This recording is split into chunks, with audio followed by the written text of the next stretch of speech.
স্বাগত একাত্তরের খেলাযোগে আপনাদের সাথে আছি আমি ফাহিম রহমান। যুব সাফের ফাইনালে দুরন্ত ফুটবল উপহার দিল বাংলাদেশ। কেঁপে গেল স্বাগতিক ভারত। ভারতের অরুণাচলে রুদ্ধশ্বাস এক ম্যাচ, নির্ধারিত সময়ের শেষে 1-1 সমতা। তবে টাইব্রেকারে ভাগ্য বাংলাদেশের সঙ্গী হলো না। 4-3 গোলের জয়ে শিরোপা জেতে ভারত। রহমান পেয়ারের রিপোর্ট। ব্যথা পাওয়া ভারতীয় খেলোয়াড়কে বারবার মাঠ থেকে বের করে নিতে বলেন রেফারি, তবে ভারতীয় ফিজিও তা কানে নেয়নি। উদ্দেশ্য পরিষ্কার, বাংলাদেশের মোমেন্টাম নষ্ট করার। প্রথমার্ধের একেবারে শেষ দিকের ঘটনা এটা। এর কয়েক মিনিট আগে ঘটে গেছে আরেক কাহিনী। পিছিয়ে পড়া বাংলাদেশ ভারতের জালে বল পাঠিয়েও গোল উৎসবে মেতে উঠতে পারেনি। ফাউলের বাঁশি বাজিয়ে দেন রেফারি। বাংলাদেশের ফুটবলাররা প্রতিবাদী। সাফ অনূর্ধ্ব-19 চ্যাম্পিয়নশিপের ফাইনালে রুদ্ধশ্বাস মোকাবিলা। কেউ কাউকে ছেড়ে বলেনি কথা।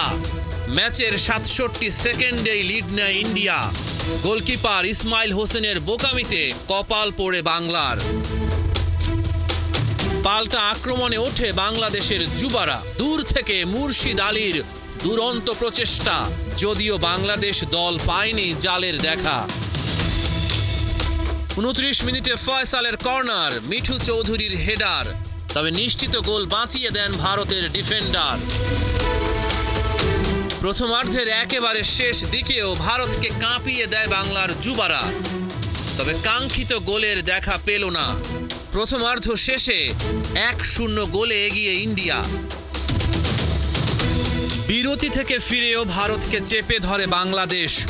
59তম মিনিটে মুর্শিদ আলী যেন হয়ে গিয়েছিলেন লিওনেল মেসি, তবে ভারতীয় গোলরক্ষক তাকে সফল হতে দেয়নি।